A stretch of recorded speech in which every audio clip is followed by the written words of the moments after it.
Hey, what's up guys? John here. Imagine waking up to a message like that. Your grocery money gone. No warning, no backup plan, nothing. 42 million Americans. That's 1 out of 8 people are about to find out what that feels like. I'm gonna tell y'all straight up like this. I just got that text that the link is definitely cut the off for November.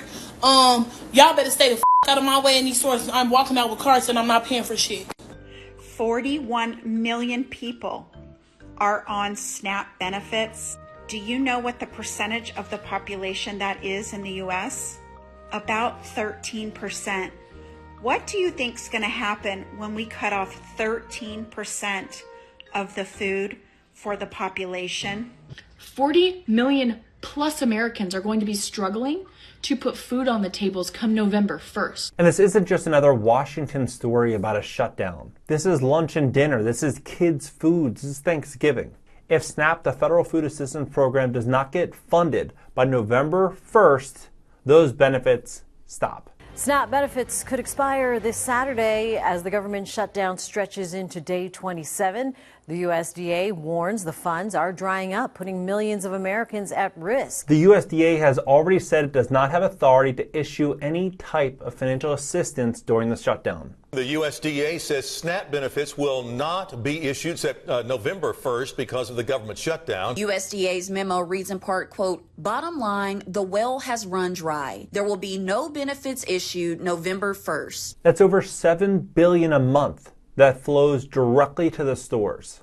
Groceries and small town economies. Pull that plug and the ripple effects hit instantly. Not just low-income families, but the businesses that depend on that funding. But here's the part no one is talking about. If 42 million Americans suddenly cannot buy food, who loses the most? Those families or the corporations that depend on that spending? And how do we build an economy this fragile that one missed government payment could push us into chaos? Let's break down what's really going on. Think about what happens when the card stops working. You're at the store with your kids, you go to swipe your card to get the groceries for the week, and the screen reads, declined.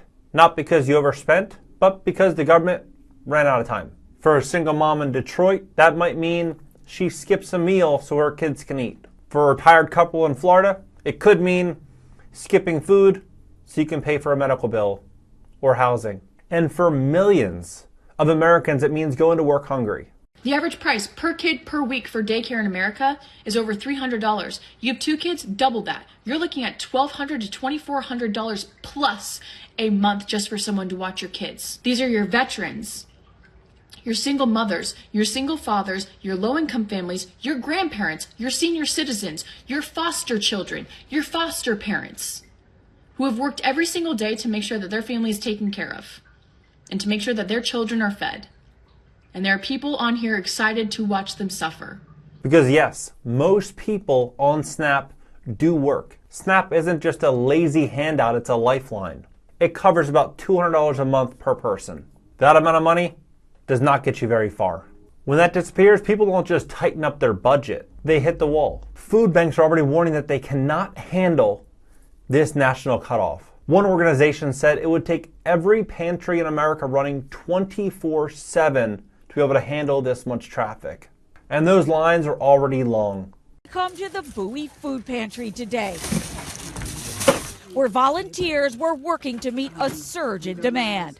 Federal workers still not getting paid, the nonprofit says, and new clients are coming in droves. What's wild is this is not just about compassion. SNAP money doesn't vanish into thin air. It goes right back into local economies. Every $1 of SNAP money generates about $1.50 worth of economic activity. So when the benefits stop, so does the grocery store. So does the Uber driver. So does that cashier.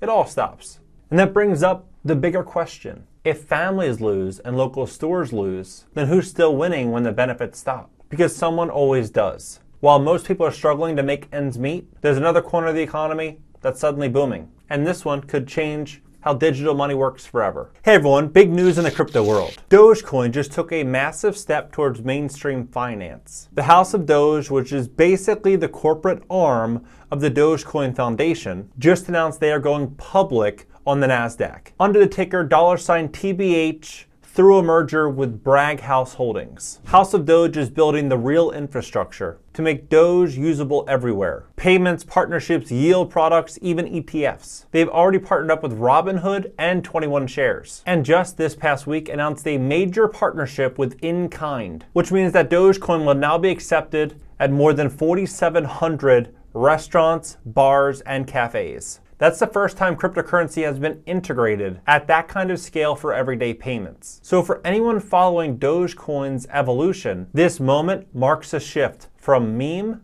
to mainstream. Owning Doge has already been about the community, but owning $TBH is about investing in the company that's building the rails for Dogecoin's future. And alongside that, there's $Zone, the official Dogecoin treasury, which is being called the MicroStrategy of Doge. It's the entity that owns and manages Dogecoin at scale, helping grow and stabilize the ecosystem. House of Doge also owns part of $Zone. So as Dogecoin's adoption expands through these new partnerships and payment activations, both $TBH and $Zone stand to benefit. Together, they represent the next chapter of Dogecoin. One focused on real-world utility, institutional backing, and long-term growth. As always, do your own research. Everyone is blaming lazy people or government handouts. But here's the plot twist. The biggest winner of America's food aid systems are not the people. They're the companies cashing in on it. Take Walmart, for example. It's the single largest employer in America who relies on SNAP.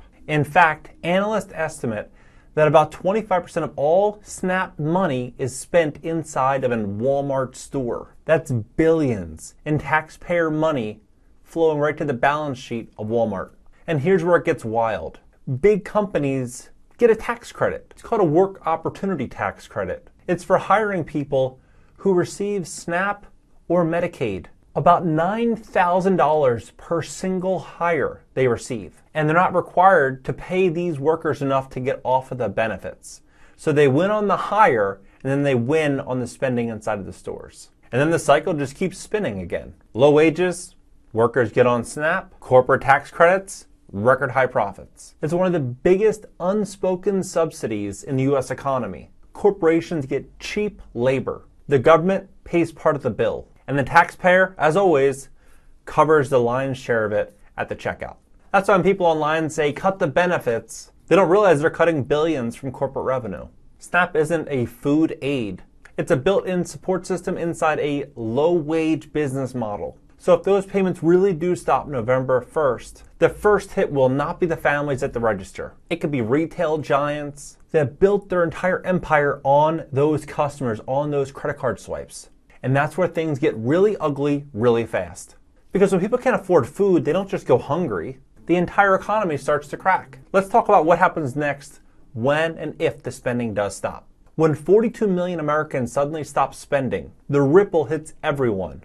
Not just families, stores, and suppliers. Truck drivers in small towns that depend on these trucks moving every week. Think about it. SNAP, it pumps in about $7 billion a month into the economy. That money definitely does not just sit in savings accounts. It is spent almost immediately. It buys milk, cereal, diapers, bread, all the basics that keep a small business alive. Economists estimate that of every dollar spent in SNAP generates about $1.50 in economic activity. Every dollar in SNAP benefits generates more than $1.50 in economic activity. So when $7 billion disappears overnight, we're not just losing local meals, we're pulling about $10 billion in demand out of the economy. Food banks are already preparing for a surge that they cannot handle. Shelves that were half empty during the pandemic, that could happen again. Except this time, there's no scheduled stimulus check coming. Even the big retailers seem to know what's coming. Walmart, Target, Kroger, they'd take an immediate hit. And when revenue drops, those companies will cut hours, which means that workers earn less and the cycle tightens again. And remember, this is not just about groceries. Less money for food means less money for gas, for rent, for childcare, for everyday bills. Local tax revenue will shrink, city budgets tighten up. The entire system leans on SNAP more than they'd like to admit. If benefits really stop in November, right before the holidays, food prices will rise again. From shortages to panic buying, theft will spike, and small stores in low-income neighborhoods may shut their doors completely. That's not a poor person's problem.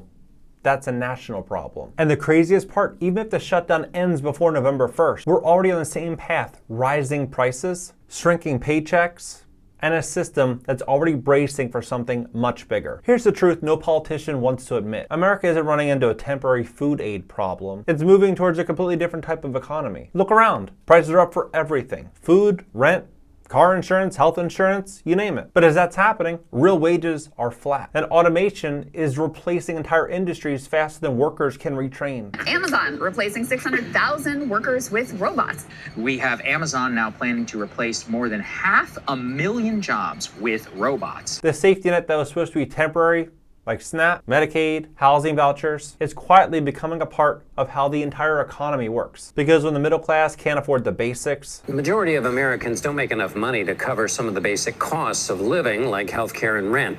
A new report found a, quote, minimal quality of life is out of reach for the bottom 60% of American households. The government ends up filling the gaps, but not out of generosity, but to keep the system from collapsing. Every year, more jobs pay less, while the cost of staying alive keeps climbing. And as corporations chase higher stock prices with layoffs and automation, fewer people earn to live without help. So when people hear SNAP benefits might stop, it's not just about food stamps. It's a preview of what happens when an economy run on debt and low wages runs out of cushion. Think about it. We've already seen stimulus checks and rent moratoriums, PPP loans and expanded unemployment, all temporary solutions that became lifelines. This is simply just the next stage. The country drifting towards what economists call a managed economy, where the government plays a much larger role of keeping the bottom 90% afloat. Maybe it's a universal basic income in the future. Maybe it's digital payments tied directly to your income bracket. But it's all heading in the same direction. A system where survival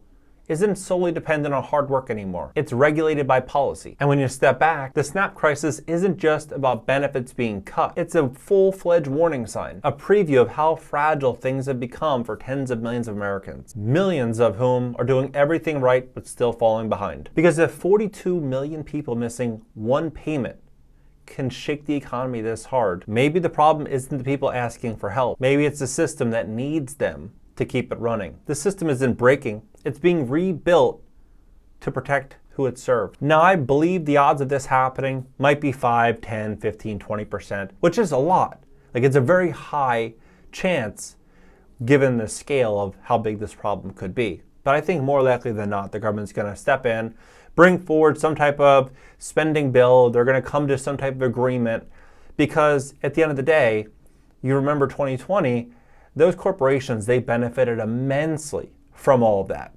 If we walk into another situation and they don't step in, the biggest losers are going to be those corporations, right? The biggest losers are going to be the biggest winners who are gaining the last 5, 6, 7 years. So I couldn't imagine them pulling billions and billions of dollars away from these large corporations at the 9th hour. I don't see it happening, but we live in a crazy world. The last 5 years have been unimaginable. Like if someone went to you in 2018, 2019 and said, hey, this is what's going to happen in the next 6, 7 years, you would say, no way, not going to happen. But it did. So time will tell, but I don't see these big corporations being positioned to lose at that scale. But you just start to do the ripple effect, what it would do to the stock market, what it would do to the everyday local economies, what it would do to the impoverished neighborhoods. Every aspect of the economy would be hit hard within 30 days. And these inner cities, you would likely start to see a lot more theft, crime, violence. You would see it would just start to move up. What do you think about this entire situation? Do you think we're going to see this move forward? 42 million people. 1 out of 8 Americans. This is such a huge scale. Drop your comments below. Let's have a conversation about this, and I'll catch you next video.